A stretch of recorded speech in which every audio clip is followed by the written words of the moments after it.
오늘도 주님 전에 나오신 모든 성도님들을 주님의 이름으로 환영하고 사랑하고 축복합니다. 오늘 창세기 18장 말씀 통해서 우리가 함께 은혜를 나눌 터인데 앞에부터 살펴보면 더 우리가 깊은 은혜를 누릴 수 있지 않을까 생각합니다. 제가 간략하게 설명을 드리면 1절부터 8절의 내용을 보면 어느 날 아브라함이 무더운 날이었습니다. 장막 앞에 마므레 상수리 나무 그늘 밑에서 쉬고 있었습니다. 그런데 그때 하나님께서 아브라함을 찾아오셨습니다. 18장 1절 말씀에 여호와께서 마므레의 상수리 나무들이 있는 곳에서 아브라함에게 나타나시니라. 날이 뜨거울 때에 그가 장막문에 앉아 있다가 그랬습니다.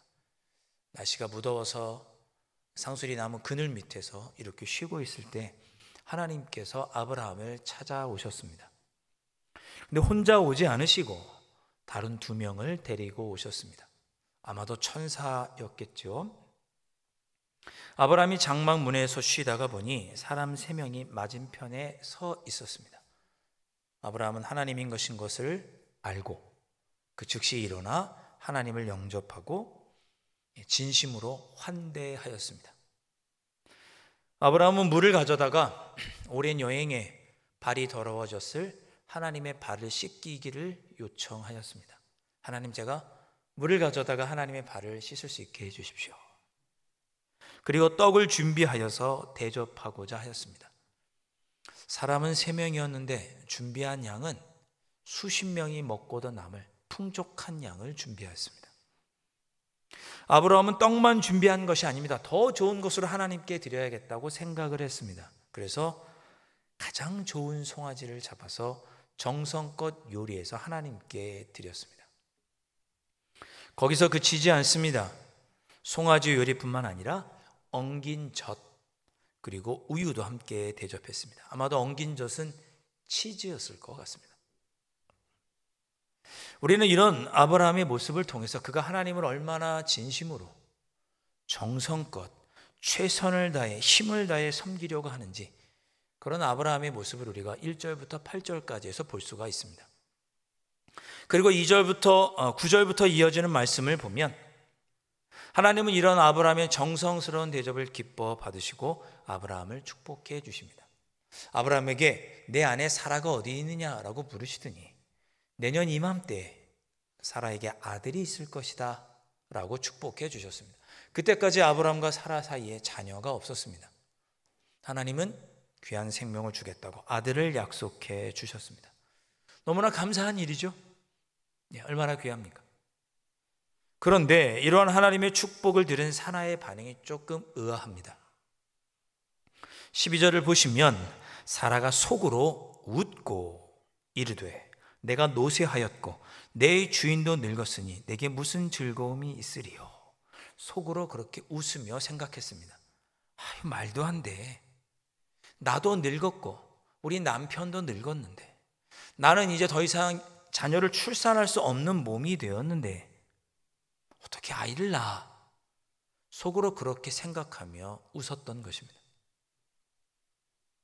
하나님은 그러한 사라의 속마음을 아시거든 단호하게 이렇게 말씀하셨습니다. 14절 말씀. 여호와께 능하지 못한 일이 있겠느냐?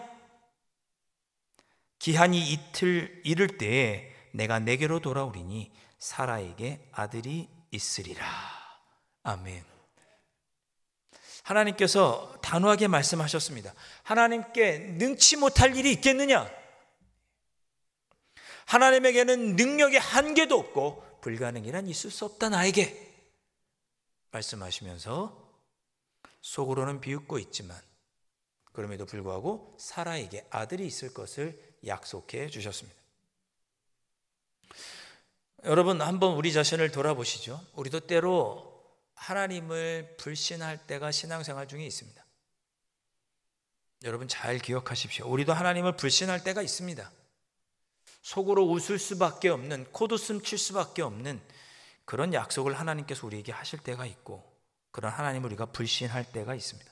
그런데 우리가 믿지 않고 하나님께 바라지 않는다고 해서 하나님의 일이 이루어지지 않는 것은 아닙니다. 믿지 않는 우리가 있을 뿐이지 하나님의 섭리와 계획은 계속 하나님께서 친히 이루어 가고 계십니다. 여호와께 능치 못할 일이 있겠느냐? 평생 우리의 마음에 들려주는 귀한 음성이 될 수 있기를 주님의 이름으로 축원드립니다. 아멘. 이어지는 16절부터 33절, 오늘 본문에 해당하는 말씀이 되겠습니다. 16절부터는 하나님께서 소돔과 고모라 성을 내가 심판하고 멸망하겠다라는 계획을 아브라함에게 이야기를 하십니다. 하나님과 함께한 두 사람, 아마도 천사들 그 두 사람을 먼저 하나님께서 보내시고, 그리고 아브라함을 한 번 더 축복해 주십니다. 아브라함아, 네가 강한 나라가 될 것이며 모든 만민에게 복을 전하는, 칭송받는, 모든 만민이 너로 말미암아 복을 받는 그런 사람이 될 것이다 라고 축복해 주셨습니다. 아브라함이 그 하나님의 축복과 그 약속을 믿습니다. 하나님은 그렇게 아브라함을 축복해 주신 후에 이어서 죄악으로 물든 소돔 성을 멸망하시겠다고 심판 계획을 말씀해 주셨습니다. 그 이야기를 듣고 아브라함이 하나님께 하는 이야기가 오늘 우리가 읽었던 본문 내용이 되겠습니다. 23절과 24절에 아브라함이 하나님께 이렇게 여쭙니다. 아브라함이 가까이 나아가 이르되 주께서 의인을 악인과 함께 멸하려 하시나이까? 그 성 중에 의인 50명이 있을지라도 주께서 그곳을 멸하시고 그 50의인을 위하여 용서하지 아니하시리까? 무슨 말씀입니까? 하나님, 소돔과 고모라 성이 아무리 악하더라도 거기 의인들이 있을 터인데 악인과 함께 멸하시겠습니까? 그 소수이지만 남아있는 의인들을 보시고 용서해 주시면 안 되겠습니까? 라고 아브라함이 하나님께 호소하는 것입니다. 하나님께서 의인 50명이 있다면 내가 그들 때문에 그 50명을 위해서 소돔성을 용서하겠다고 약속해 주십니다. 그러자 아브라함이 다시 하나님께 여쭙죠. 하나님, 혹시 5명 부족해서 45명이면 어떻게 하시겠습니까? 하나님께서 45명을 인하여 용서해 주겠다 말씀하십니다. 그렇게 40명, 30명, 20명, 10명까지 이르게 되었습니다. 하나님은 의인 10명이 있어도 그들을 위해서, 의인 10명을 위해서 소돔과 고모라 성을 용서하시겠다고 약속하셨습니다. 32절 말씀. 아브라함이 또 이르되 주는 노하지 마옵소서. 내가 이번만 더 아뢰리이다. 거기서 10명을 찾으시면 어찌하려 하시나이까? 이르시되 내가 10명으로 말미암아 멸하지 아니하리라. 할렐루야. 이것이 오늘 우리가 보았던 본문의 큰 흐름입니다. 안타깝게도 19장으로 넘어가면 그 의인 10명이 없어서 소돔과 고모라 성이 멸망하는 이야기가 19장에 나옵니다. 오늘 말씀이 우리에게 너무나 감격스럽게 다가오는 이유가 있습니다. 그 이유는 하나님의 은혜와 사랑을 다시 한번 생각해 보게 되기 때문입니다. 하나님은 죄인들을 어찌하든지 용서하시고 긍휼과 자비를 베풀려고 하시는 하나님이시구나. 그들을 어떻게든지 용서해 주고 싶어 하시는 분이시구나 라는 하나님의 그 모습을 우리가 볼 수 있기 때문에 오늘 말씀이 우리에게 감동이 되고 감격이 됩니다. 그런데 저는 하나님과 아브라함 사이의 대화를 보면서 조금 이상한 생각이 듭니다. 이상한 생각이 들어요. 여러분, 아브라함은 하나님께서 소돔성을 용서해 주시기를 바랬습니다. 하나님, 소돔성을 용서해 주십시오라고 간절히 바랬습니다. 의인들이 조금이라도 있으면 하나님, 소돔성을 용서해 주십시오, 심판하지 말아 주십시오라고 6번이나 간구했습니다. 근데 여러분, 이게 이상하지 않으십니까? 아브라함은 소돔성을 용서해 주시기를 바라면서 소돔과 고모라에서 그 성들이 회개하기를 요청하지 않습니다. 나중 일이지만 요나가 니느웨 성에 가서 하나님이 너희를 심판하실 것이다 라고 외칠 때는 너희들이 회개할 것에 대해서 요나가 선포했거든요. 그런데 여기를 보면 하나님, 소돔과 고모라가 회개하면 용서해 주시오라는 표현이 없습니다. 하나님 그들이 회개할 수 있는 기회를 주십시오라는 표현도 없습니다. 가서 그들에게 회개를 선포하겠다고 시간을 달라고도 이야기하지 않습니다. 그저 아브라함은 하나님 그들을 용서하여 주시옵소서, 하나님의 자비와 긍휼하심에 기대어 하나님께 간구하고 있습니다. 여기서 중요한 것은 누구입니까? 의인입니다. 의인. 하나님께서 소돔과 고모라 성을 심판하실 때 비록 적은 숫자라 하여도 의인이 있으면 하나님께서 그들을 위해서, 의인을 위해서 죄인인 소돔과 고모라 성을 용서해 주시는 은혜를 베풀어 주시기를 요청하는 것입니다. 소돔과 고모라 성이 회개해서 용서해 주시는 것이 아니라 의인들이 있다면 그들을 위해서 저 죄인들을 용서해 주십시오라고 아브라함이 요청하고 있는 것이죠. 하나님께는 많은 죄인보다 비록 소수라도 의인들이 훨씬 중요한 것입니다. 내가 의인 10명으로 말미암아 멸하지 아니하리라. 하나님은 의인 10명만 있으면 그 악한 성읍 소돔 성도 하나님께서 기뻐하시는 거룩한 도시로 변화될 수 있다고 판단하신 것입니다. 그 의인 10명을, 그 죄가 가득한 성을 하나님이 기뻐하시는 성으로 바꾸시는 거룩한 도구로 충분한 숫자라고 생각하시는 것이죠. 여러분, 의인은 어떤 사람입니까? 지난주에 우리 함께 말씀을 살펴보았죠. 창세기 15장에서 이렇게 말씀합니다. 하나님께서 약속해 주신 것은 반드시 이루어 주신다.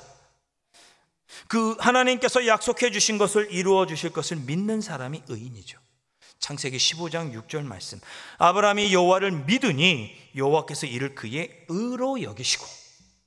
하나님을 믿는 자, 하나님의 약속해 주신 것을 이루어 주실 것을 믿고 하나님의 약속을 믿는 사람들이 의인이고, 그 사람들이 있다면 그 땅에 아무리 죄로 물들어 있어도 하나님은 의인들을 보시고 그 땅을 용서하시고 변화시키시고 회복시켜 주시겠다고 오늘 약속해 주고 있는 것입니다. 오늘 설교 앞에서 살펴본 대로 아브라함은 어떤 사람이었습니까? 그는 하나님을 믿고 하나님을 섬기는 일에 최선을 다했던 사람입니다. 자신의 삶이 하나님의 은혜를 입은 삶이었음을 아브라함은 알고 있었고, 그저 하나님을 온전히 섬기며 살기를 원했던 그러한 의인이, 믿음의 사람이 아브라함이었습니다. 또한 아브라함과 사라가 이미 육신으로는 자녀를 낳을 수 없는 불가능한 상황이었지만 하나님께서 비록 어이가 없게 들리는 약속이라 할지라도, 웃음이 나올 수밖에 없는 약속이라도 하나님께서 하셨으면 이루어 주실 줄을 믿는 그 믿음을 보시고 하나님은 그를 의롭게 여겨주셨고, 그 믿음으로 살았던 사람이 아브라함입니다. 하나님은 아브라함에게 너를 강한 나라가 되게 해주시겠다, 천하 만민이 너로 말미암아 복을 누리게 해주실 것이라고 축복하셨고, 그 약속대로 축복이 이루어질 것을 아브라함이 믿었습니다. 그 믿음의 사람 아브라함이 의인입니다. 그것뿐이 아니죠. 오늘 말씀을 읽어보니까 어떠합니까? 아브라함은 하나님께서 죄인들을 사랑하시고 용서해 주기를 원하시는 그런 분이시라는 것을 알았습니다. 하나님은 인자하시고 자비로우시고 긍휼하신 하나님이셔서 비록 소돔과 고모라 같은 성 사람들도, 죄인들도 하나님은 용서하시는 분이심을 믿었습니다. 그래서 그가 6번이나 하나님께 호소하고 간구했던 것이죠. 하나님의 관심은 죄인들에게도 있지만 하나님이 더욱 중요한 관심은 하나님을 믿고 의지하는 자들, 바로 의인들에게 있습니다. 하나님은 의인들만 있다면 그들이 살고 있는 그 시대, 그 사회가 비록 죄가 가득하다 할지라도 그들을 위해서 용서하시겠다고 약속하셨습니다.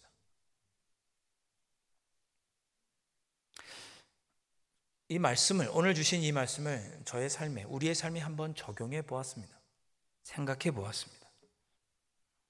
오늘 말씀처럼 하나님께서 아무리 죄가 가득한 시대라 할지라도 하나님을 믿고 의지하는 그 의인들의 믿음을 보시고 그 죄인들을 용서하셨다면, 그렇다면 오늘 내가 나의 삶 속에서 누리고 있는 평안은 나의 힘이 아니라 누군가 우리 가정 안에서 하나님을 신실하게 믿고 의지하는 사람 때문에 내가 하나님의 용서와 회복의 은혜를 누리고 있는 것은 아닌가 생각해 보았습니다. 거꾸로 한번 생각해 보는 거죠. 하나님은 의인을 찾고 계시죠. 그 의인이 죄가 가득한 소돔성에 있다면 소돔성에 죄가 가득하다 할지라도 그 의인을 위해서 하나님은 소돔성을 용서해 주십니다. 자비와 은혜를 베풀어 주시죠. 그렇다면 오늘 내가 하나님의 자비와 은혜를 누리고 있다면 그것은 내가 잘해서가 아니라 나보다 앞서 사셨던 하나님을 신실하게 믿고 따랐던 그 의인의 믿음을 보시고 하나님께서 나에게 자비와 은혜를 베풀어 주신 것은 아닐까. 우리의 가정이 죄가 가득한가요? 우리의 가정이 곤고하십니까? 가시 같은 상처들로 가득하십니까? 여러분, 우리가 의인이 될 때 하나님은 우리를 위해서 우리의 가정에 은혜와 회복과 형통함을 허락해 주시겠다고 약속해 주시는 것입니다. 우리 대한민국이 지금 정치, 경제, 사회 모든 분야에서 혼란하고 죄의 모습이 보이고 있죠. 안타까운 일입니다. 그러나 괜찮습니다. 하나님은 하나님을 믿고 따르며 섬기는 신실한 우리 강남제일교회 성도들의 신앙을 보시고 우리 대한민국을 용서하시고 회복시켜 주실 것입니다. 그것을 약속해 주시는 거죠. 하나님의 관심은 죄인에게도 있지만 하나님을 믿고 신실하게 따르는 의인들에게 있는 것입니다. 그렇게 생각하니까 오늘 내가 누리고 있는 이 좋은 환경, 이 좋은 예배당, 이 시대의 물질적인 풍요, 높은 문화적인 가치들, 내가 잘해서 얻은 것이 아니라는 생각을 하게 됩니다. 나보다 앞서서 하나님을 신실하게 믿었던 그 의인을 보시고 바로 그렇게 하나님을 믿고 따랐던 우리의 신앙의 선배님들, 부모님들의 믿음을 하나님께서 보셨고 그래서 오늘 우리가 그분들 덕분에 이런 좋은 환경과 물질적인 정신적인 풍요를 누리게 하신 것이라는 것을 깨닫게 됩니다. 제가 여러 번 말씀드렸지만 지금도 저희 부모님은 저를 위해서 기도하십니다. 이제 다 크지 않았나요, 저? 그래도 부모님은 저를 위해서 기도하십니다. 제가 여기까지 있게 된 것은 부모님의 기도 때문입니다. 저희 할머니의 기도 때문입니다. 유한아, 유명한 목사 되려고 하지 말고 신실한 주의 좀 훌륭한 목회자 되라. 저에게 말씀하셨던 우리 할머니의 기도. 유한아, 목사는 설교할 때 말 빨리 하면 안 돼. 저를 위해서 기도하셨던 할머니의 기도 때문에 오늘 제가 있는 것입니다. 한평생 하나님을 바라보고 하나님의 약속을 믿고 순종하며 살아오셨던 의인으로 살기 위해서 힘써 오셨던 부모님의 믿음 때문에 오늘 제가 있는 것입니다. 이제는 제가 부모님 위해서 기도해야겠죠. 오늘 강남제일교회가 여기 있습니다. 강남제일교회가 여기까지 49년 동안 하나님을 믿고 의지하면서 의인으로 살아오셨던 믿음의 선배님들이 계시고 믿음의 부모님들이 계시기 때문에 우리가 오늘도 이 좋은 환경에서 예배드리고 하나님의 은혜를 누리며 살고 있는 것입니다. 오늘도 하나님은 의인을 찾고 계십니다. 하나님을 믿고 의지하는 그 의인을 위해서 하나님은 그 의인의 믿음을 보시고 그의 삶에 자녀들에게 또는 주변 환경에 은혜를 베풀어 주십니다. 우리가 하나님이 찾으시는 그 의인이 되어야겠죠. 여호와께 능치 못할 일이 무엇이냐? 내가 하나님의 신실하신 의인으로 하나님을 믿고 순종하며 살아갈 때 하나님은 나를 보시고 우리의 다음 세대, 우리의 자녀들에게, 우리 강남제일교회의 믿음의 다음 세대에게 놀라운 은혜, 치유의 은혜, 회복의 은혜, 형통의 은혜를 하나님께서 허락해 주실 것입니다.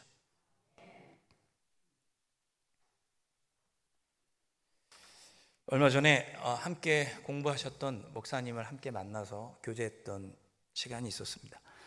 같이 이제 우연한 기회에 함께 공부하게 되셨는데 이 목사님은 김포 지역에서 한 25, 6년 전에 개척하시고 목회하신 목사님이십니다. 오랜만에 만나서 인사도 드리고 함께 식사하면서 서로 목회하는 이야기를 나눌 수 있는 기회가 있었는데 그 목사님께서 본인 교회 한 성도님, 한 권사님 이야기를 하셨습니다. 근데 제가 그 권사님 이야기를 잘 기억했던 이유는 그 교회 권사님 성함이 저희 교회 권사님 성함하고 똑같았어요. 제가 잊어버릴 수가 없어요. 그 권사님 이야기를 하셨는데, 그 권사님께서 한 6, 7년 전에 회갑이 되셨을 때 16, 7년 전에 회갑 감사 예배를 하나님께 드렸다고 합니다. 환갑이죠. 요즘 환갑 잘 안 지내시잖아요. 그냥. 왜냐하면 60이면 청춘인데, 그렇죠? 한참 활동하시고 전공하실 때가 60이시니까 회갑을 잘 하지 않으시죠. 근데 그분은 회갑 때 감사 예배를, 목사님 모시고 감사 예배를 드리셨다는 거예요.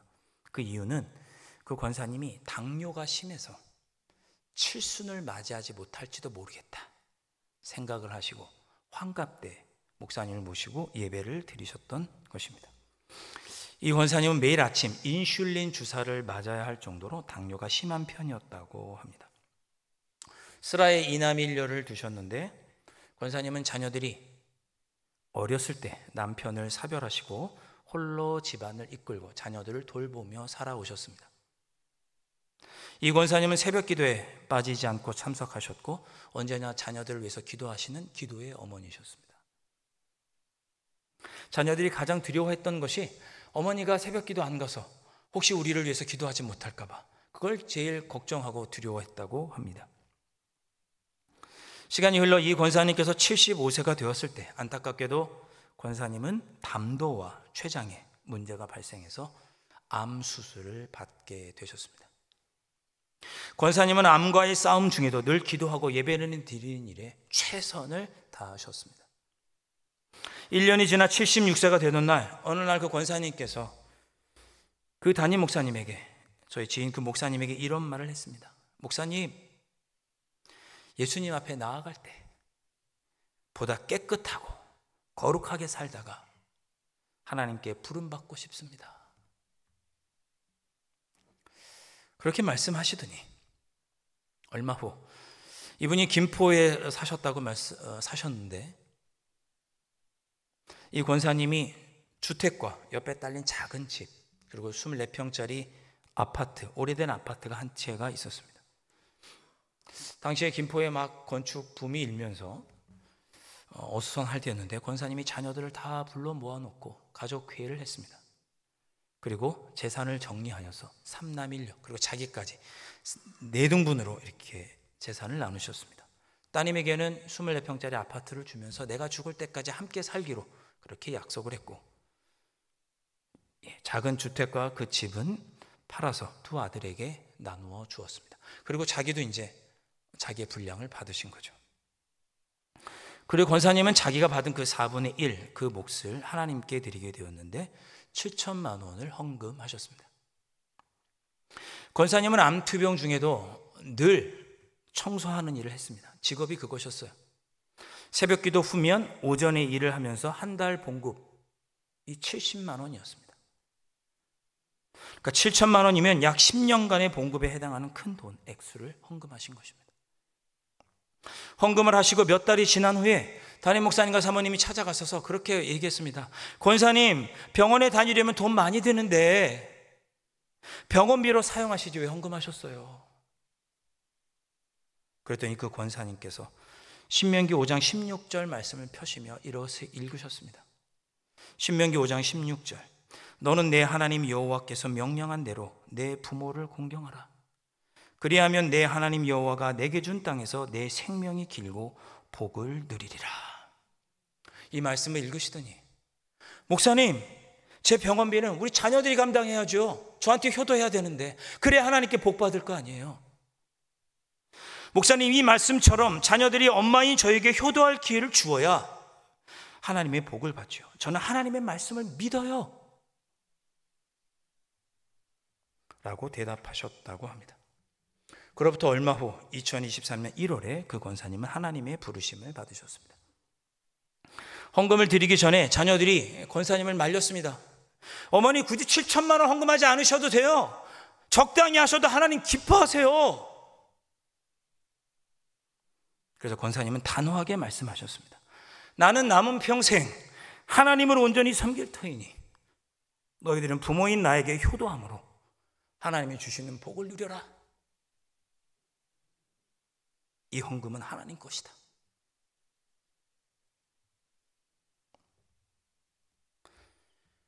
오늘 우리가 이만큼 주님의 자녀로 누리고 사는 것은 나 때문이 아니라 하나님의 약속을 믿고 신실하게 믿음의 삶을 사셨던 우리 부모님들을 보시고 하나님께서 우리에게 은혜를 베풀어 주신 것입니다. 말씀을 준비하면서 저도 회개했습니다. 저희 아버님께서도 은퇴하시고 평생 모았던 적금중을 깨트리셔서 중국에 있는 그 개척교회인데 교회를 짓는데 헌금하시겠다고 1,000만 원을 헌금하셨을 때 저도 말렸습니다. 아버지 그렇게까지 안 하셔도 돼요. 은퇴하셨는데. 말씀을 준비하면서 저도 회개했습니다.